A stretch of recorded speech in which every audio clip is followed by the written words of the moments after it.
বিশাল উজ্জ্বল এক মুক্তার মতো আকৃতি নিয়ে আকাশের গায়ে যেন ঝুলে রয়েছে পূর্ণিমার চাঁদ। বিছানার থেকে নামিয়ে আসলাম আমি।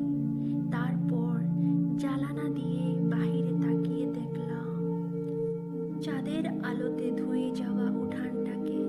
কিন্তু এমন অপারথিক দৃশ্য দেখার পরও শান্ত হলো না আমার পাগলের মতো লাফাতে থাকা হৃৎপিণ্ড, অথবা থরথর করে কাঁপতে থাকা দুই হাত। তুমি ফ্যাকাশে দেখা যাচ্ছ প্রিয়তম, আবার কি সেই দুঃস্বপ্ন তুমি দেখেছ? আমার স্বামী বললেন। এক গ্লাস পানি এনে দিব? তাকে দুশ্চিন্তা করতে নিষেধ করলাম আমি। আবার ঘুমিয়ে পড়তে বললাম আমি। এখানে ওর কিছুই করার নেই। স্বপ্নে আমরা যা দেখি তা আমাদের ভাগ্যেরই অংশ, এবং স্রষ্টা যাভাবে চান সেভাবেই তারা আসবে। তাছাড়া আমি ভাবলাম গত 40 দিন থেকে একই স্বপ্ন দেখি আমি। একটা স্বপ্ন বারবার দেখার কোনো না কোনো কারণ রয়েছে। স্বপ্নর শুরুটা অবশ্যই প্রতিবারই আলাদা থাকে, অথবা কে জানে স্বপ্নটা হয়তোবা একই। কেবল আমি প্রতি রাতে আলাদা আলাদা দরজা দিয়ে তার মাঝে প্রবেশ করি।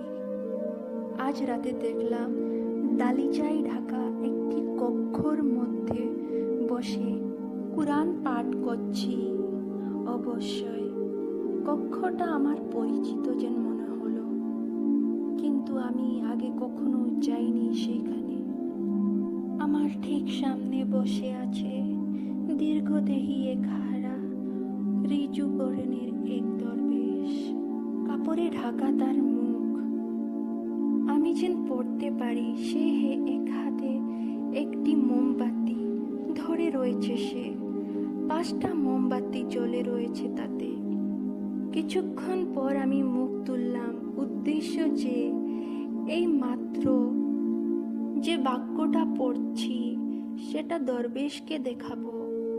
এবং কেবল মাত্র তখনই দারুণ অবাক হয়ে বুঝতে পারলাম আমি যাকে মোমদানি ভাবছিলাম তা আসলে দরবেশের ডান হাত।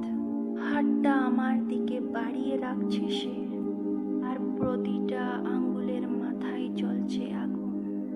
বাকি অংশ দ্বিতীয় ভাগে বলবো। চ্যানেলটি সাবস্ক্রাইব করবে।